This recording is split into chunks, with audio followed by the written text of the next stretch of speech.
କାର୍ଯ୍ୟରେ ଯୋଗ ଦେଇଛନ୍ତି ଜୁନିୟର ଡାକ୍ତର 42 ଦିନର ଆନ୍ଦୋଳନ ପରେ କାର୍ଯ୍ୟରେ ଯୋଗ ଦେବାକୁ ନିଷ୍ପତ୍ତି। Kolkata RG Kar medical college trainee ଡାକ୍ତରଙ୍କୁ ଦୁଷ୍କର୍ମ ଏବଂ ହତ୍ୟା ଘଟଣାକୁ ବିରୋଧ କରି ଚାଲିଥିବା ଜୁନିୟର ଡାକ୍ତରଙ୍କ ଆନ୍ଦୋଳନ ପ୍ରତ୍ୟାହୃତ ହୋଇଛି। ଗୁରୁବାର ପଶ୍ଚିମବଙ୍ଗ ସରକାରଙ୍କ ସହ ଆଲୋଚନା ପରେ ଆନ୍ଦୋଳନ ପ୍ରତ୍ୟାହାର ନିଷ୍ପତ୍ତି ନେଇଛନ୍ତି। तेबे सबु मेडिकल धारणा मंच रहिबो बोली कहिछि जूनियर डाक्तर संघ। केवल जरूरी स्वास्थ्य सेवा जोगदेबे, ओपीडी रे जोगदेबे नाही। बन्या को दृष्टि रखी मानविकता दृष्टि एभली निष्पत्ति नेइथिबा संघ कहिछि। ए नै सूचना दैछंती Kalinga TV Kolkata bureau head Pramod Mahanti.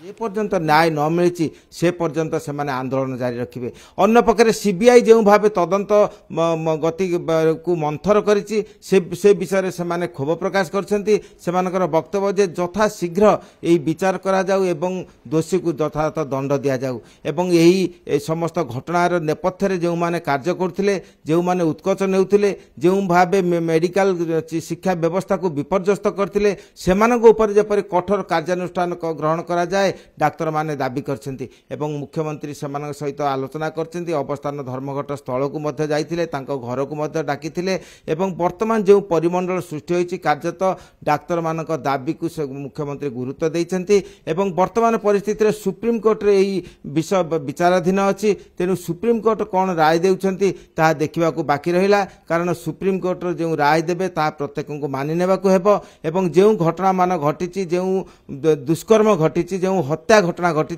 केवल पश्चिमबंग बा भारत नुहे समग्र विश्व रे निंदार पात्र हो प्रसंग पलटि। तेणु प्रत्येक आशा करती जे सुप्रीम कोर्ट निश्चित यही विषय रे गुरुत्व देबे एवं जो तदंत प्रक्रिया चलछि तार सत्यासत्य प्रकाश पाइब, जहाद्वारा अभया बा आरजिकर मेडिकल कॉलेज मृत महिला डाक्तर प्रति यथार्थ न्याय प्रदान करा जिवो। कोलकाता वीडियो जर्नालिस्ट समर जिसान प्रमोद महांती, कलिंग टीवी।